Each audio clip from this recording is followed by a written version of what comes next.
iniciativa é muito inteligente, no sentido de abrir esse espaço aqui para falarmos acerca de um conteúdo histórico.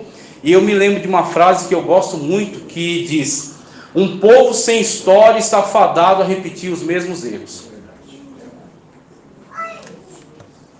Pegou?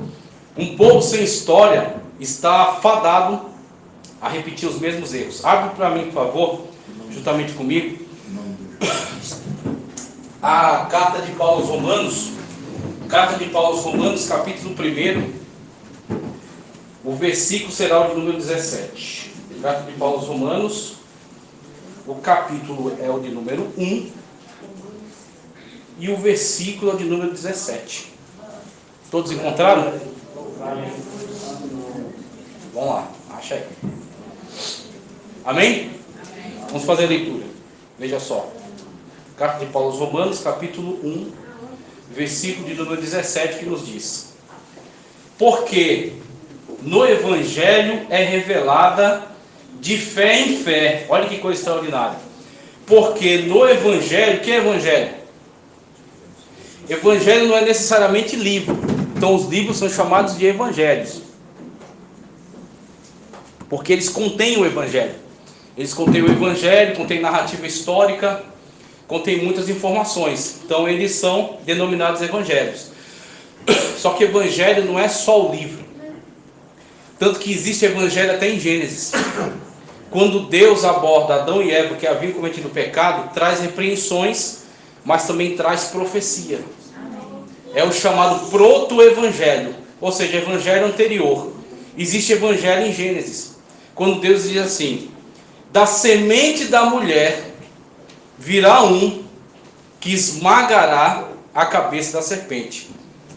Então ele está dizendo, em Gênesis ainda, que virá da mulher, nascerá por meio da mulher, por meio daquela que foi tentada e cedeu, e o homem cedeu junto com ela, ok? Ambos caíram em pecado, mas é por meio dela que o Senhor vai trazer aquele que esmagará, aquele que destruirá, aquele que eliminará a estratégia de Satanás para manter as pessoas presas no seu domínio. Então, quando Deus diz isso, lá em Gênesis, aquilo é evangelho. Quando o Senhor se manifestou na plenitude dos tempos e veio trazer palavras de salvação: eu sou o caminho, eu sou a verdade, eu sou a vida. Ou quando diz, porque Deus amou o mundo de tal, qual o tamanho de tal? É indefinido, porque não há métrica suficiente. O amor de Deus é maior do que o teu pecado. O amor de Deus é maior do que o teu erro. O amor de Deus é maior do que a tua fraqueza. O amor de Deus inunda o teu coração e faz com que você se alegre, regozije na sua presença, sinta mover do Espírito Santo de Deus, adore, exalte, glorifique, mesmo nos momentos de maior tribulação e de maior tristeza. Sente agora o amor de Deus inundando a tua vida, de tal maneira que deu quem? Seu filho. Agora é engraçado? Não, a gente tem mania de dizer que é engraçado. Não é engraçado, é estranho. Quando alguém diz assim: mas você não vale nada. Ah, você não vale nada. Quem é você? Quem você pensa que é? Alguém diz assim. Tudo isso aqui é reforma, viu? A gente está dentro do tema, não saiu não. Veja só, Pedro diz assim: não foi nem com ouro e nem com prata que fostes comprados da vossa antiga maneira de viver. Porque não era suficiente. Nem ouro, nem todo o ouro do mundo, nem todo o ouro que está depositado lá no Fort Knox, nem todo o ouro seria suficiente, nem toda a prata. Mas antes, com o sangue derramado do Filho de Deus. Por isso que diz: Deus amou de tal maneira que deu o quê? Ouro, prata, dinheiro, o planeta, o sistema, o universo. Não. Deus deu o seu Filho. Ou seja, Deus deu a si mesmo. Porque é Pai, Filho e Espírito Santo constituem um só Deus. Então Deus deu a si mesmo. Por você. na cruz do Calvário, crucificado, quando ele diz tetelestai e rende o seu espírito, ele diz: está consumado. A porta da salvação está aberta, o véu se rasgou de cima a baixo e o Santo dos Santos está aberto. A presença de Deus está aberta. Deus se fez acessível. Deus se fez acessível. Lutero teve um contato com essa verdade e disse acerca do sacerdócio universal do crente: você não precisa recorrer a sacerdotes, você dobra o joelho na tua casa, como Jesus disse, entra no teu aposento, fecha a tua porta, ora a Deus que te vê. Os olhos de Deus estão sobre você de tal maneira que o salmista diz: aonde me irei da tua presença? Se colocar a minha cama no abismo, tu está lá. Se subir até o mais alto dos montes, a tua presença está lá também. Você só não sente a presença de Deus se você quiser estar ausente dela. Mas a presença de Deus enche os céus e a terra e inunda este lugar, de modo que se cumpre o texto que diz que ele caminha no meio dos 7 castiçais. Jesus Cristo caminha no meio de nós. Ele está presente, a majestade divina está aqui. Adore, exalta, entrega o teu sacrifício, como Paulo fala, o teu culto racional, o teu sacrifício de louvor e adoração na presença dele. Então você começa a entender aquilo que Paulo está vislumbrando aqui em Romanos capítulo 1, versículo 17, quando ele fala acerca de evangelho. Evangelho é boas novas. Evangelho é boas novas. Boas novas de salvação. Então quais são essas boas novas? Jesus Cristo é o único e suficiente Salvador. É tudo que nós precisamos, para mim e para você. Jesus, o Salvador. As boas novas, a boa nova de salvação na pessoa bendita de Cristo. Então nós temos aqui aquilo que Paulo vislumbrou, né? Porque no Evangelho, ou seja, nas boas novas, é revelado de fé em fé. O cristão vai caminhando por fé, diferentemente das pessoas que estão caminhando por vista, diferentemente das pessoas que estão caminhando por sentimentalismo. O cristão anda por fé, a fé de Abraão, a fé por meio da qual foi lida inclusive aqui, quando Deus diz a Abraão: sai da tua terra, da tua parentela e da casa do teu pai para a terra que te mostrarei. Ele não havia visto ainda, mas ele já havia crido. E ele creu na voz que o chamou, e caminhou por fé, movido em obediência ao Deus Todo-Poderoso, ao El Shaddai, o Deus que não tem imagem de escultura, o Deus que se manifesta espiritualmente, o mesmo Deus que fala com você nesta noite, para andar por fé, para andar de fé em fé, e para permanecer na sua presença. Então Paulo diz, veja só, porque, como diz aqui, no Evangelho, ou seja, nas boas novas, é revelada de fé em fé a justiça minha. Não, o profeta diz: as minhas e as suas obras são como trapo de imundície. Então não temos como nos auto-salvar, não temos como nos auto-justificar, não temos como nos desculpar diante de Deus. Então a nossa justiça é, na verdade, a justiça de Deus. Jesus Cristo imputa a nós. O que é imputar? É como uma pessoa que tem uma dívida e a outra pessoa tem o dinheiro. Você tem a dívida, você deve, você vai sofrer todas as consequências disso, processo, cadeia e tudo mais. E aí Jesus é aquele que tem o dinheiro, inclusive ele é o dono do ouro e da prata. E aí ele diz assim: qual é o tamanho da sua dívida? Muito bem, eu vou fazer agora um Pix, eu vou transferir para você todo o valor suficiente para você pagar, para que a dívida seja paga e para que você não tenha mais nenhuma dívida. Aleluia! Para que você não tenha mais nenhum impedimento, para que você não tenha mais nenhuma acusação. Por isso que Paulo diz, ele tomou a nota que era contra nós. E o que é mais surpreendente é que nessa nota estavam escritas as verdades. Não eram mentiras, eram os meus e os seus pecados, que o acusador da nossa alma constantemente levava diante de Deus. Ele escreveu isso num relatório, um dossiê contra mim e contra você. E ele apresentava isso diante de Deus. Falava: olha, ele não pode ter comunhão com o Senhor, porque o Senhor é santo. E olha só como ele é pecador. Olha só como ele é pecador. Aí Jesus disse assim: de fato, ele é pecador mesmo. Ela é pecadora mesmo. Só que tem uma coisa: o meu sangue derramado na cruz do Calvário o purifica. O meu sangue derramado na cruz do Calvário a purifica de todo o pecado. Aleluia! Então ele toma a nota que era contra nós e crava ela na cruz do Calvário. E agora nós estamos justificados pela nossa justiça. Glória a Deus! Pela justiça de Jesus Cristo. Ele realizou todas as obras por nós e subiu até a cruz do Calvário, lugar que era nosso. Tanto que aquele bandido convertido, aquele ex-ladrão que estava à direita da cruz, enquanto o outro acusava, dizendo: desce e ajuda a nós, ele disse: nós merecemos estar aqui pelos nossos crimes, nós estamos no lugar certo pelos nossos crimes, todavia este que está no meio não merece. Aí, olhando para Jesus, ele diz: Senhor, lembra-te de mim, lembra-te de mim.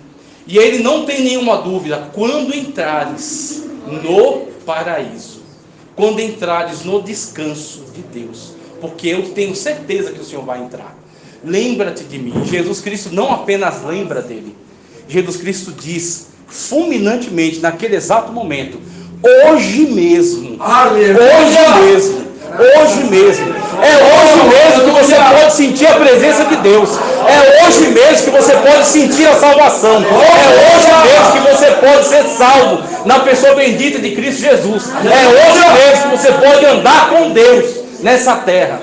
Hoje mesmo estarás comigo no paraíso.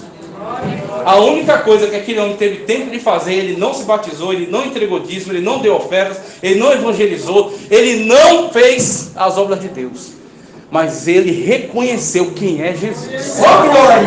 Coisa maravilhosa. Você reconhece nessa noite quem é Jesus na sua vida? Se você reconhece quem é Jesus na sua vida, os problemas ficam pequenos. Se você reconhece quem é Jesus na sua vida, os inimigos não são nada. Se você reconhece quem é Jesus na sua vida, os problemas desaparecem, porque eles não significam nada diante de Jesus, de quem é Jesus e do que ele garante para a sua vida. Por que eu estou sendo enfático nesse texto? Porque foi esse texto que ocasionou a reforma.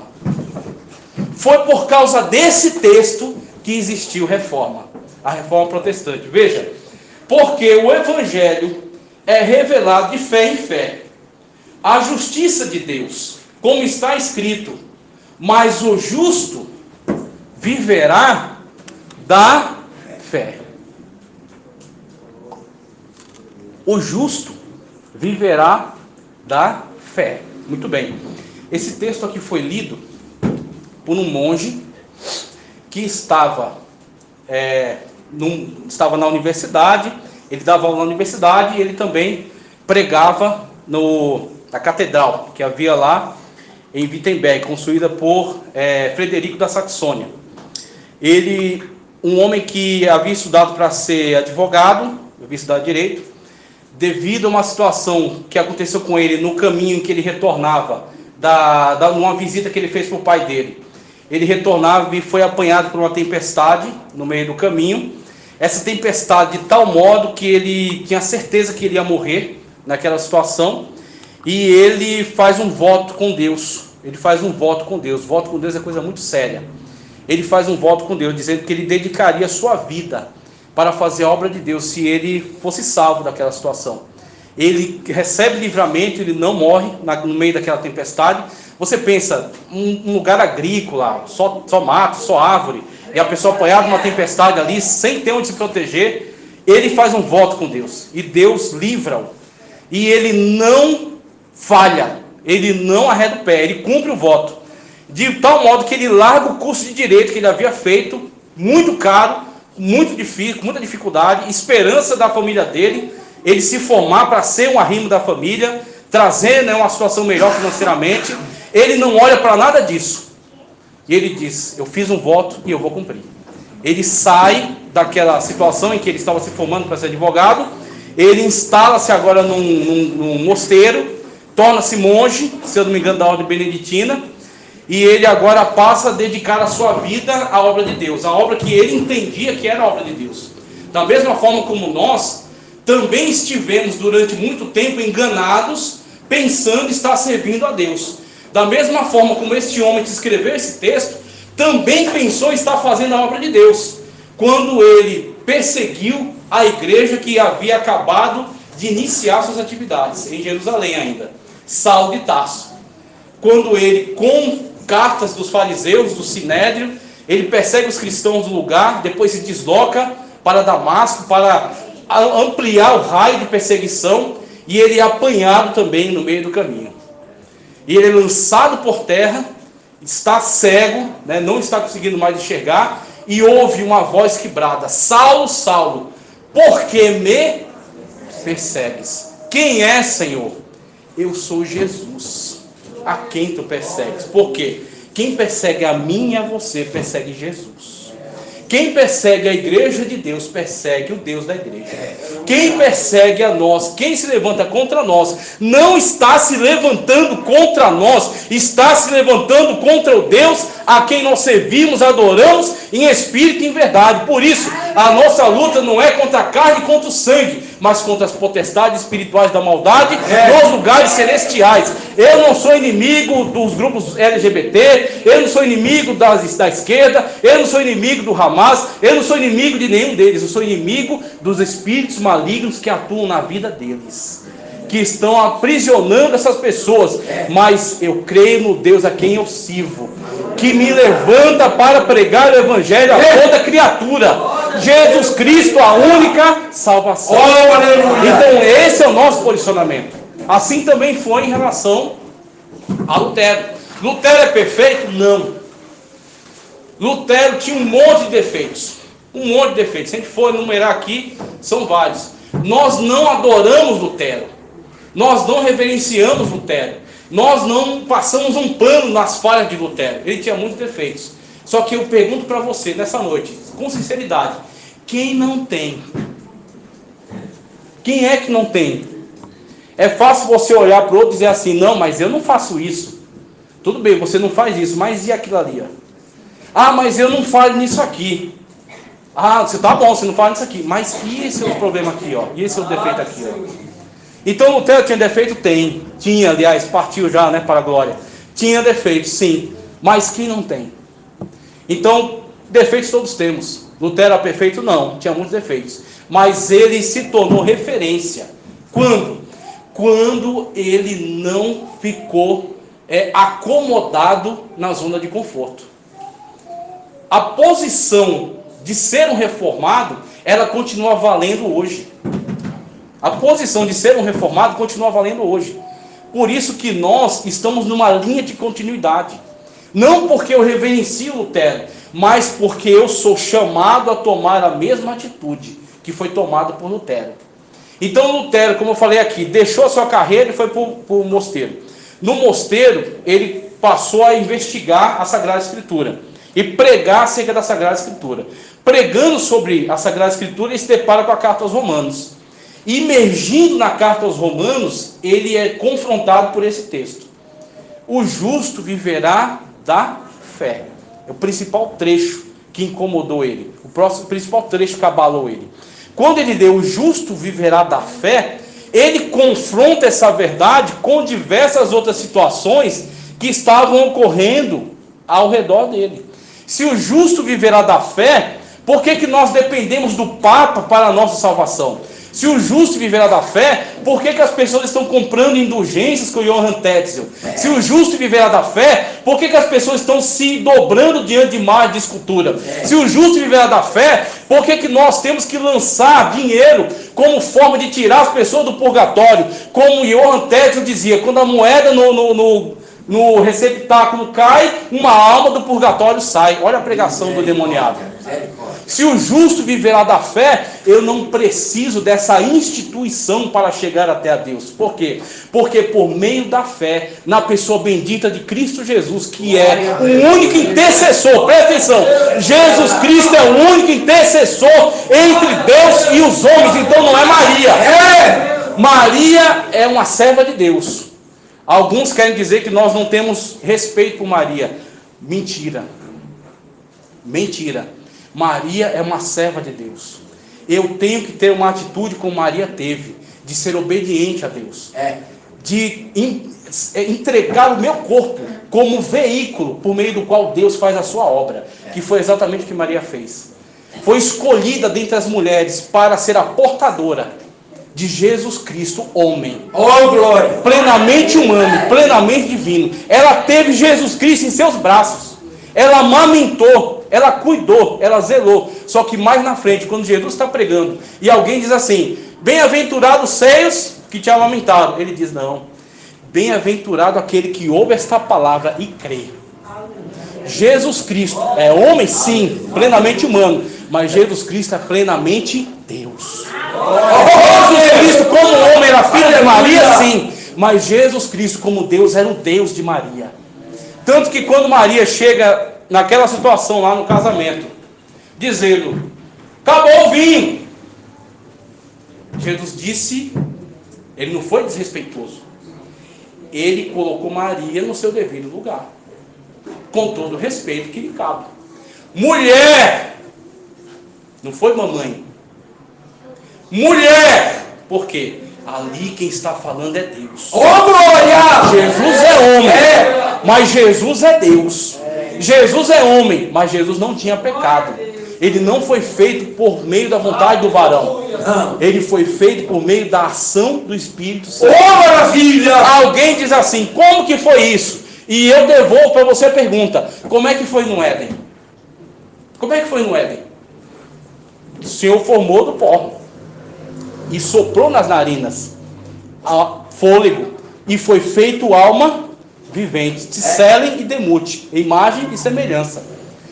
O mesmo Deus que tinha o poder de criar homem e mulher lá no Éden, criou o homem e do homem criou a mulher, não perdeu a receita. É o mesmo Deus. Por isso que Paulo diz: no primeiro Adão todos caíram, o pecado passou de geração em geração, mas no segundo Adão, que é Jesus de Nazaré, todos foram restituídos à presença de Deus, naqueles que creem no seu nome. Então nós temos aqui essa verdade, a verdade com que Lutero se deparou. Qual a verdade? O justo viverá da fé. Pronto. Lutero, quando leu esse texto, algo mudou nele. Algo mudou nele. Ele começou a comparar isso com tudo aquilo que havia no seu redor. Aí ele tinha uma escolha a fazer. Ele tinha uma escolha a fazer. Qual é a escolha? Veja, ele fez teologia, ele se tornou monge, ele era respeitado por todos os mosteiros da região, tanto que, em determinada ocasião, foi mandado como representante deles até o Vaticano, que foi quando ele subiu a chamada escada santa, de joelho, pedindo, intercedendo pelo seu pai, pela alma do seu pai. E quando ele faz isso, a dúvida já começa a crescer no coração dele. O que será que isso pode trazer de benefício para o meu pai?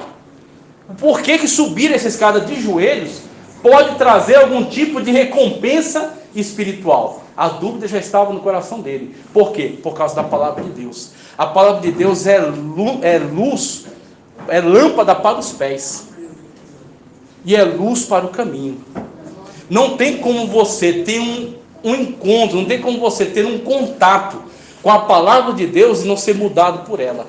Porque Jesus Cristo diz: as minhas palavras, como ele fala, vós já estáis limpos pelas minhas palavras. Porque a palavra de Deus são como águas purificadoras, que adentrando em nós, limpa tudo aquilo que não pertence à vontade de Deus para mim e para a sua vida. E assim Lutero teve contato com esse texto. Quando ele teve contato com esse texto, a reforma começou. A reforma foi desencadeada ali. Não que Lutero fosse o primeiro. Eu quero deixar para vocês rapidinho aqui o conteúdo. Houveram outros que construíram toda essa situação para chegar à reforma. Mas ali foi o ponto culminante, em que a partir dali a situação não será mais a mesma. Veja, o próprio termo reforma, vamos entender algumas coisas aqui. O que é reforma? Lutero teve contato com esse texto, e agora ele não tem como negar a verdade mais. Então aqueles que abrem o coração para receber a palavra de Deus são mudados por ela. Agora você não vai andar conforme a sua própria vontade, você vai andar no centro da vontade de Deus. Por quê? Porque a palavra de Deus entrou em você. E porque o Senhor escreve a sua lei no seu coração. Não mais em tábuas de pedra, mas em tábuas de carne. No seu coração. Por isso que Paulo diz, andeis conforme a lei de Moisés? Não. Andeis conforme a lei do Espírito. A lei do Espírito está escrita no meu e no seu coração. Glória. Se você andar conforme a lei do Espírito, não cumprireis a vontade da carne. O crente não precisa de uma polícia da religião. Ele tem o Espírito de Deus dentro. Glória. Que indica aquilo que agrada a Deus e aquilo que não agrada a Deus. Então, quando você tem um contato com isso, acontece em você aquilo que aconteceu em Lutero. Você não aceita mais a mentira. Você não aceita mais o engano. Você não aceita mais colaborar com o erro. Você, a partir de agora, torna-se um reformador. Lutero foi reformador em relação à igreja na Alemanha. Você é um reformador em relação à sua casa. Você é um reformador em relação ao seu contexto. Você é um reformador em relação à sua faculdade. Você é um reformador dentro da sua escola. Você é um reformador dentro do seu bairro. Você é um reformador dentro dessa igreja. Por quê? Esta igreja, como todas as outras, são também atacadas por heresias. São também atacadas por visão carnal. São também atacadas por tentativa de Satanás em trazer engano aqui para dentro. E Deus conta com os seus reformadores e com as suas reformadoras. Porque são colunas na obra de Deus. Quando a mentira se levanta, você confronta por meio da palavra de Deus. Quando o espírito enganador tenta entrar aqui, acontece aquilo que Paulo já havia falado. O espiritual discerne todas as coisas. Glória a Deus. E de ninguém ele é discernido. Por quê? Ninguém consegue entender a comunhão que você tem com Deus. O segredo espiritual que você tem com Deus. Mas o Senhor te dá discernimento sobre tudo aquilo que está acontecendo ao seu redor. É verdade. E você se posiciona. E quando você se posiciona, você é a reforma. Você é o reformador. A reforma é um movimento constante. Veja, qual é a lógica do termo reforma? A intenção da reforma não era rachar a igreja. A intenção da reforma não era dividir a igreja. Lutero vai lá e compõe as 95 teses. As 95 teses tinham uma intenção. Qual era? Chamar para um debate. Chamar para debater aquelas questões. Questões fundamentais diante da palavra de Deus. Qual era a base de Lutero? A Sagrada Escritura. Então ele estava confrontando toda aquela mentira por meio da Sagrada Escritura. Foi isso que ele disse diante de um imperador chamado Carlos V, que conclamou a chamada dieta de Worms. Worms era uma cidade na Alemanha. Dieta era uma forma, um termo para um tipo de conclave, reunião, uma reunião oficial para ter deliberações sobre assuntos importantes. Dieta de Worms. Ali havia o representante papal, ali havia o imperador, ali havia alguns magistrados. Lutero foi chamado diante dessa dieta para se explicar sobre o posicionamento dele, com as 95 teses que foram aficionadas na porta da igreja de Wittenberg. A igreja se revolta contra isso, não quer debater com um reles monge, com um simples monge, quer silenciar Lutero, tanto que o Papa emite uma bula.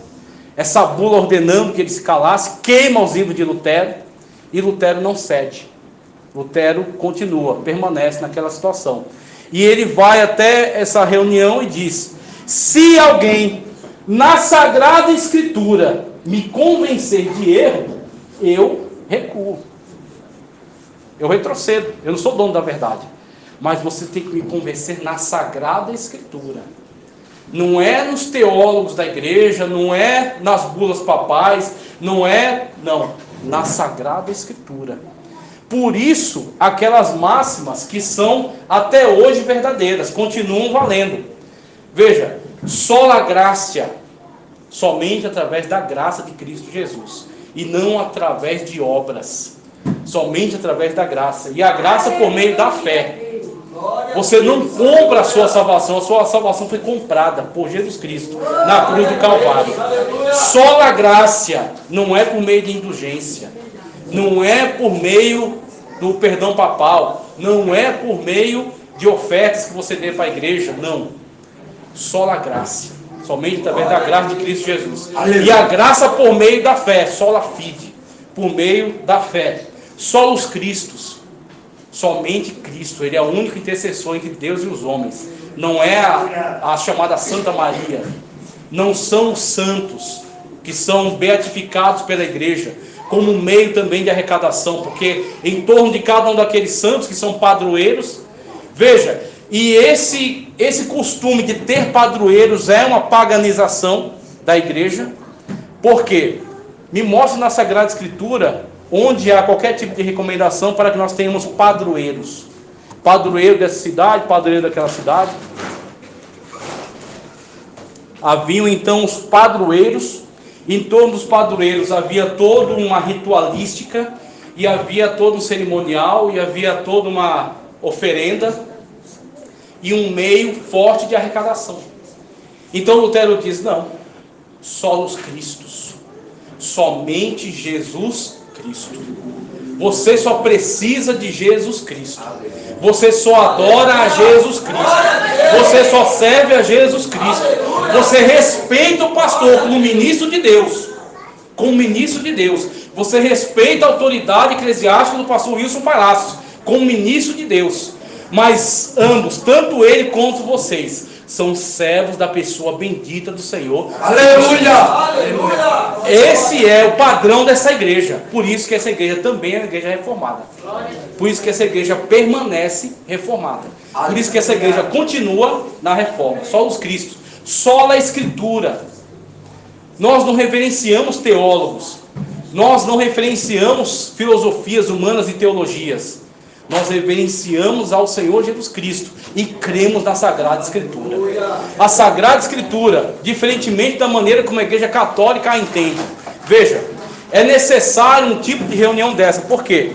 Porque a cada tempo que passa, e aí retomo aquela fala do início, um povo que desconhece sua história está fadado a repetir os mesmos erros. Cada tempo que passa, as pessoas vão perdendo a noção, vão perdendo conhecimento em relação a toda essa importância desse movimento histórico e vão cada vez mais se iludindo em relação a algumas estratégias enganosas que têm sido perpetradas hoje. Por exemplo, a Igreja Católica tem empreendido muita transformação das suas características e tem conseguido um movimento de retorno de muitas pessoas. Quem já conhece aqui alguém que retornou para a Igreja Católica? Eu já conheço. Eu conheço alguém que já retornou para a Igreja Católica. Então, esta é uma grande iniciativa da Igreja Católica Apostólica Romana por meio do movimento carismático. Então, no movimento carismático, você tem pessoas que imitam línguas estranhas. No movimento carismático, você tem padres que abandonaram aquela antiga liturgia romana da missa, porque na liturgia romana, que inclusive continua válida, o padre reza a missa em latim, de costas para o povo. O povo entra participando como? Apenas ouvindo, vendo e concordando com aquilo que é dito. O povo não se envolve na missa. A missa é um sacrifício realizado pelo sacerdote e pela instituição, e o povo apenas entra assistindo. E aí, com as transformações que você está vendo hoje, tem padre que está pregando mais do que pastor. Prega e prega muito, eles estudam para isso, estudam retórica, estudam teologia. É como Jesus Cristo falou: os fariseus estão sentados na cadeira de Moisés, nem entram e nem deixam os outros entrarem. O conhecimento eles têm, meu querido, só que ninguém é salvo por conhecimento. Isso aqui não é gnosticismo. As pessoas são salvas pela pessoa bendita de Cristo Jesus. Tem que se submeter a Jesus como seu Salvador.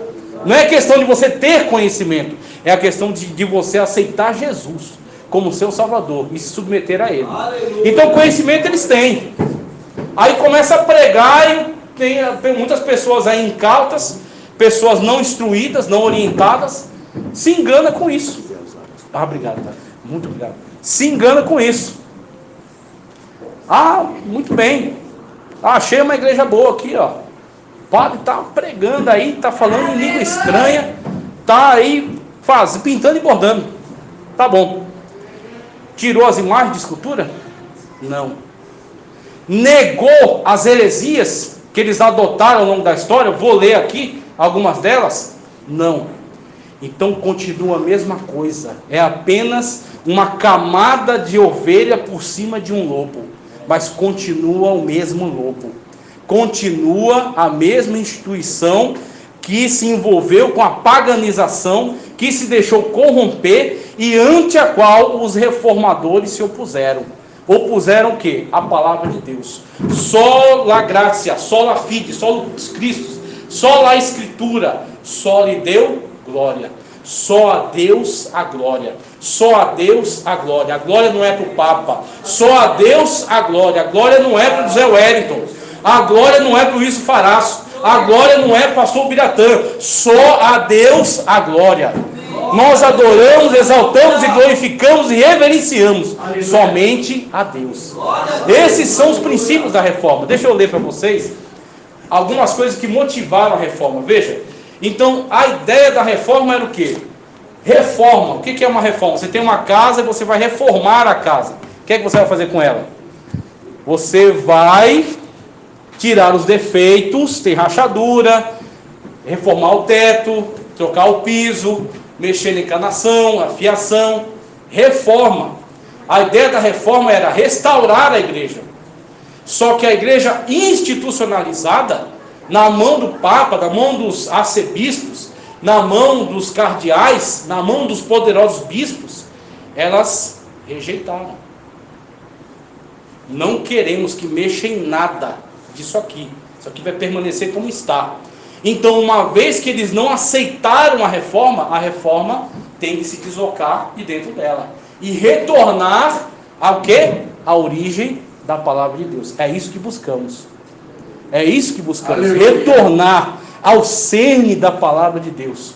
Porque nós, se estivermos firmados na rocha, que é Cristo Jesus, pode vir a tempestade que for, pode vir as correntes teológicas que forem, pode vir os ventos de doutrina que for, ninguém vai remover você da presença de Deus.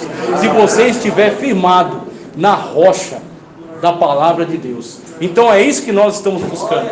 Eu queria ler para vocês que esse material aqui, ele foi produzido em 2017. Ele está relacionado aos seminários que houveram aqui no setor 34, Pinheiros, da Reforma. Não sei quem esteve presente no seminário. Veio o Hernandes Dias Soares, esteve presente. Hernandes Dias Soares, veio o Biratã, veio o Hernandes Dias Lopes, veio o Biratã, veio, quem mais veio aí? Veio outras pessoas. Bom, o pastor Delício também teve oportunidade, o pastor Paulo Moraes também falou. Então algumas pessoas trouxeram palestras importantíssimas. E em conjunto teve também um congresso de EBD lá no Rio de Janeiro. E aí, pela misericórdia de Deus, me ajudaram, eu participei lá, tanto participei aqui, quanto participei lá, e fui levantando material, fui levantando estudos. E aí, com o tempo, produzi esse material. Esse material está disponível, tem um PDF aqui com o pastor Biratã, pode espalhar para todo mundo. Quem quiser impresso, aí tem que conversar comigo para a gente ver uma maneira de você ter o material impresso, tá? Mas, umas informações que eu queria trazer para vocês sobre a situação da igreja na época em que a reforma foi imprescindível. Não tinha como recuar diante da necessidade da reforma. Veja, página 11, olha o que diz aqui. E dessa associação, desta geração que vimos ao longo da história, crescer e se multiplicar os males que afetaram o corpo da igreja, levando-o quase à morte, até que de Deus venha o remédio chamado reforma protestante. Veja, reforma é o intuito de reformar a própria igreja, não sair dentro dela. Mas uma vez que ela e os seus representantes rejeitam, aí agora eles vão buscar um retorno à Sagrada Escritura, reedificar a igreja fundamentada na Sagrada Escritura. Foi isso que Lutero fez, foi isso que Zwinglio fez na Suíça. Posteriormente, Calvino deu continuidade na Suíça. Foi isso que Wycliffe fez na Inglaterra. Foi isso que Pedro Valdo fez no sul da França, depois norte da Itália. Todos esses são homens que se depararam com a palavra de Deus e buscaram retornar à Sagrada Escritura. É a situação que é exposta diante de você. Qual é a sua atitude diante da palavra de Deus? Você permanece no comodismo? Você permanece na zona de conforto? Como eu falei para você aqui, Lutero tinha duas escolhas: permanecer na sua zona de conforto. Professor na Universidade de Wittenberg, monge beneditino, padre, dava aula, rezava missas na igreja, todo o conforto, toda a garantia que ele tinha. Só que ele disse: eu não tenho como negar a verdade da palavra de Deus. Então, mesmo com todo o risco à vida, mesmo com todos os incômodos, intempéries, percalços que eu tiver que atravessar, eu não posso negar a verdade da Sagrada Escritura. Pague o preço que for. Pague o preço que for. Declare, confesse, sirva a Jesus Cristo dentro do contexto no qual você está inserido. Por quê? Quando você confessa a Cristo na terra, e quando você confessa a Cristo na terra, muitas consequências vêm disso. Pessoas que gostavam de você passam a te odiar. Pessoas que te convidavam não te convidam mais. Pessoas que andavam com você agora atravessam a rua para não passar na mesma calçada que você. Portas se fecham porque não era para você estar lá. Aonde não cabe, meu Deus, não me cabe. Quando você confessa Jesus Cristo, muitas coisas ruins acontecem em relação ao nosso contexto atual. Mas tem uma coisa: quando você confessa Jesus na terra, ele confessa o seu nome lá na glória, diante do Pai e dos santos anjos. Esse é o meu filho, em quem tenho o meu prazer. Essa é a minha filha, em quem tenho o meu prazer. Como diz o profeta Isaías: ele olhará para o benefício do seu sacrifício e ficará satisfeito. Jesus está satisfeito com você? Jesus está satisfeito com a maneira como você serve a Deus? Veja o que a igreja havia se tornado aqui, ó. Levando quase à morte, até que de Deus vem um remédio chamado reforma. E aí tem um outro nome também que é famoso: protestante. Veja, o termo protestante está ligado a uma outra dieta, uma outra reunião de um lugar chamado Speyer, tá?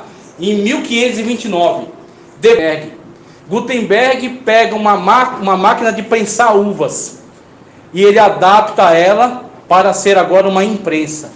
Ele pega aquelas pranchas que eram usadas para esmagar as uvas e ele pensa, mexia com ouro, com esse tipo de coisa. Ele pensa em fazer tipos móveis, pega letras, faz elas de ferro numa forma, e ele pega aquela bandeja, organiza as letras, faz lá o texto, lambuza aquele texto com tinta e prensa no papel. Aquilo antes era feito à mão por monges. Uma Bíblia levava mais de um ano para ser copiada por um monge, e era caríssimo, pouquíssimas pessoas podiam ter a Bíblia. E outra, havia proibição da Igreja Católica para acesso à Bíblia. As pessoas não podiam ter Bíblia só porque elas tinham dinheiro. A Igreja Católica proibia que elas tivessem a Bíblia. E outra, a Bíblia só podia ser em latim.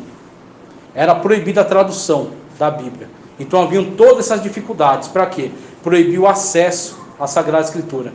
Por que alguém quer proibir o acesso à Sagrada Escritura? Para que você não tenha contato com a verdade. Esta é uma igreja que prega a Bíblia de capa a capa. Por quê? Porque nós estamos envolvidos com a verdade de Deus. Toda igreja que abandona a verdade de Deus, que abandona a escola bíblica dominical, que abandona a pregação da Sagrada Escritura de uma forma integral, é uma igreja que está querendo te enganar, assim como foi a Igreja Católica. Veja, então haviam todas essas proibições. Quando eles conseguem, o evangelho se espalhou, chegou até a Suécia. A Suécia entra na guerra, ajuda a Alemanha. São os protestantes. Deus conta com os inconformados. Deus conta com aqueles que não estão apegados à zona de conforto. Deus conta com aqueles que têm coragem para abrir a boca e denunciar o erro. Abrir a boca e denunciar a mentira. Assim é o movimento da Reforma Protestante. E é interessante porque, do jeito que foi os católicos que deram o nome para a gente de protestantes, querendo colocar isso de uma forma jocosa, tirando sarro, assim também foi quando a igreja recebeu o nome de cristãos. Lá em Antioquia, de tanto pregar sobre Cristo, falar de Cristo, adorar a Cristo, evangelizar Cristo, apresentar Cristo, oferecer Cristo para as pessoas, os gentios do lugar começaram a chamar: esses aí são os cristãos. Ou seja, só fala de Cristo, só pensa em Cristo, só prega Cristo, só vive por Cristo, só anda com Cristo. Aonde ele vai, Jesus Cristo está com ele. Por quê? Porque ele não se aparta do Nazareno, do Salvador. Do jeito que a igreja lá atrás foi chamada de cristão, de uma forma jocosa, também lá na frente a igreja católica vai nos chamar de protestantes. Vai ser a mesma coisa. Por quê? Porque você não aceita o pecado. Você não aceita o erro. Você protesta, você abre sua boca. Veja, além disso, veremos os diversos sintomas do adoecimento ao longo da história, que nos apresentam uma igreja completamente deformada e quase irreconhecível em relação à igreja modelo de Atos dos Apóstolos. E os sintomas foram multiplicando-se ao longo da história com olha só, a instituição da reza pelos mortos. Mostra para mim na Bíblia onde é para você orar por morto, por pessoa morta. Porque a pessoa morta vai para o purgatório. Cadê? Onde é que tem purgatório na Bíblia? Não tem. Por isso que na Bíblia católica, aqui você tem 66 livros, tá? No Antigo Testamento você tem 39 livros. Na Bíblia católica você tem 45. Tem 45 no Antigo Testamento. Por quê? No Novo Testamento é a mesma coisa. Mas no Antigo você tem 45. Por quê?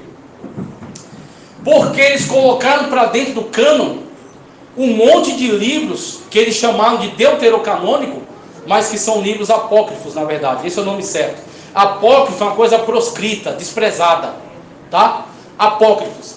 Esses livros apócrifos deles, nesses livros apócrifos você vai encontrar o pretexto para muitas das heresias que eles abraçam. Só que tem uma coisa, o concílio que aprovou esses livros, o concílio de Trento, foi o concílio depois da reforma. Ele fez isso por quê? Porque a reforma estava batendo forte nas heresias, estava batendo forte, e exigindo que mostrasse na Bíblia como é que eles sustentam essas heresias. O que acontece?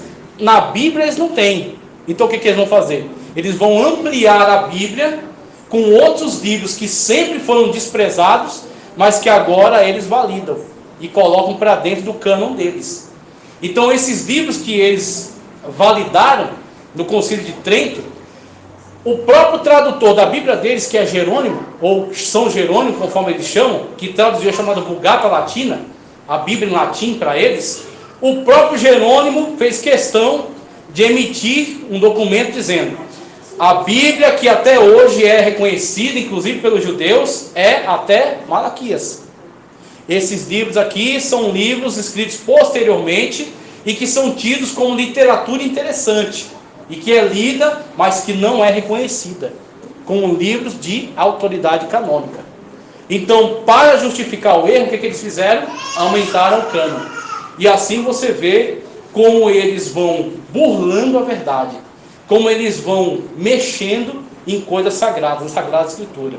Então nós temos que, na atualidade, permanecer na mesma atitude dos reformadores, não aceitando a mentira, não aceitando o engano, não aceitando as manipulações que hoje cercam, tanto por parte da Igreja Católica, quanto por parte de muitas igrejas apóstatas que têm se levantado.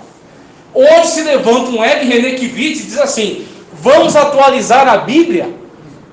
E hoje se levanta também o Ricardo Gondim, dizendo que os milagres não são bem assim, não são dessa maneira, dizendo que Deus não é todo poderoso, Deus não é onisciente. Exatamente. Fique somente com a Sagrada Escritura, porque essa é garantida pelo próprio Senhor Jesus Cristo, quando diz: não cairá um jota ou um tio, sem que tudo se cumpra. E ele também diz que as palavras dele não passarão, passarão os céus e a terra, mas a palavra dele não passa. Eu não confio em palavra de teólogo, eu confio na palavra do Senhor Jesus Cristo. E eu permaneço com ele. Veja, orar, encerrar, que orar já foi. Olha só. Reza pelos mortos, em 310 da era cristã. Começo do uso de velas, 320. Celebração de um concílio sob o comando político de Constantino, 325. Constantino que fez algo muito importante. Ok? Então, existe algumas coisas a reconhecer em Constantino? Sim. Então, Constantino, ele... Aqui. 28 de outubro de 312. Foi quando Constantino, ele chega ao poder, primeiramente, ele chega ao poder, o pai dele era um dos imperadores, era chamado Constâncio Cloro, e ele chega ao poder depois do pai dele, vai estabelecer muitas conquistas em Roma, e vai ter uma importante batalha na própria cidade de Roma contra um imperador chamado Maxêncio. Quando ele vence essa batalha contra Maxêncio, um historiador da igreja, chamado Eusébio de Cesareia, celebra a vitória dele, como uma vitória que é muito importante para o povo de Deus. Constantino chega ao poder, e aí ele firma um pacto com outro imperador chamado Licínio. Nesse pacto, ele estabelece um acordo, um tratado, tá? Ele estabelece um tratado. Nesse tratado, o que ele está fazendo em relação à igreja? Antes dele, muitos imperadores perseguiram a igreja, desde Nero, Domiciano, tá certo? Calígula, Décio, muitos imperadores, até Diocleciano, perseguiram intensamente a igreja. Tinham o cristianismo como uma religião proibida, uma religião espúria, desprezada. Era perseguida por todos os imperadores. Constantino chega ao poder depois de Diocleciano, herdando do seu pai, Constâncio Cloro. Ele firma um pacto com outro imperador chamado Licínio. Nesse pacto, o que ele alega? Que agora o cristianismo é uma religião autorizada. Então alguns dizem assim, o cristianismo impôs a religião cristã, ou impôs a Bíblia. Não é verdade. O que ele faz é tirar aquela lei de perseguição ao cristianismo. Ele dá um fim nessa lei, chamado Édito de Milão. No Édito de Milão ele diz, o cristianismo é uma religião autorizada. Então não há mais perseguição contra o cristianismo. Então isso aí é o quê? Um acordo político, que um político faz beneficiando-se de um povo que estava extremamente multiplicado. Ele olha para esse povo e diz, vou fazer um pacto com eles, vou fazer uma aliança com eles, vou fortalecer o meu reino. Veja, isso é um político. Constantino, ele não se tornou um cristão. Ele vai se batizar lá no final da vida. Ao longo do tempo ele continua sendo um imperador pagão, que ele sempre foi. Por que eu estou trazendo isso à memória? Porque a igreja tem que tomar muito cuidado ao lidar com política. A nossa bandeira não é partidária. Nossa bandeira é o reino. Jesus Cristo disse, o reino de Deus está entre vós. O reino de Deus está com as portas abertas para a direita, mas também para a esquerda. Para essa ideologia, mas também para outra ideologia. E na verdade todos têm que abandonar suas ideologias e se entregar ao pé da cruz. Paulo disse, em Cristo não há judeu, nem há grego. Não há circuncisão, não há incircuncisão. Não há gentil, não há pobre, não há servo, não há livre. Não há homem, não há mulher. Todos são um em Cristo Jesus. A igreja não tem partido. A igreja trabalha pelo reino de Deus. Então Constantino foi importante, nesse sentido foi, mas somente nisso. A igreja não se tornou uma adepta de Constantino. Constantino foi um político importante que fez algum benefício para a igreja, no sentido de interromper a perseguição. E a igreja, na atualidade, deve ter o mesmo cuidado. A igreja prega Cristo. O Messias da igreja chama-se Jesus Cristo. Esse é o único Messias que nós precisamos. Deixa eu só compartilhar mais algumas coisas e encerrar. Veja, Constantino, a substituição do simples culto cristão, dos primitivos, pela missa, em 394 da era cristã. Outras coisas, a entrada de características pagãs na adoração cristã, que passaram pelo processo de sincretismo, que os levou a inserir no culto a figura feminina, em assemelhação a deidades pagãs de mulheres, e para tanto foi instituído o culto a Maria, que não encontra respaldo em nenhum texto bíblico inspirado, mas somente nos apócrifos, que futuramente serão tardiamente canonizados para dar respaldo a este culto, que teve início em 431. Aqui eu encerro, porque senão vai muito longe. Mas o mesmo impacto que Lutero teve, quando teve o encontro com a palavra de Deus, quando teve o encontro com o Senhor Jesus Cristo, por meio da sua Sagrada Escritura, é aquilo que o Senhor Jesus Cristo proporciona para você hoje. Glória a Deus. hoje mesmo, tome uma atitude diferente e passe a ser também um reformado. Passe também a defender a palavra de Deus e a confessar Jesus Cristo, aonde quer que você esteja.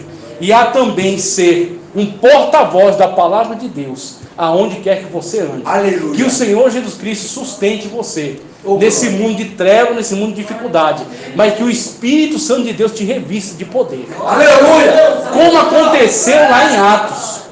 É o mesmo Deus e permanece o mesmo. É o mesmo ontem, é o mesmo hoje e será para sempre. E o Espírito Santo de Deus nos revista de poder para darmos o mesmo testemunho e com o mesmo poder. Eu agradeço a oportunidade em nome do Senhor Jesus. Oh, aleluia.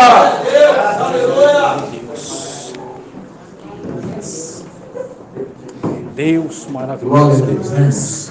Deus. Ouvimos.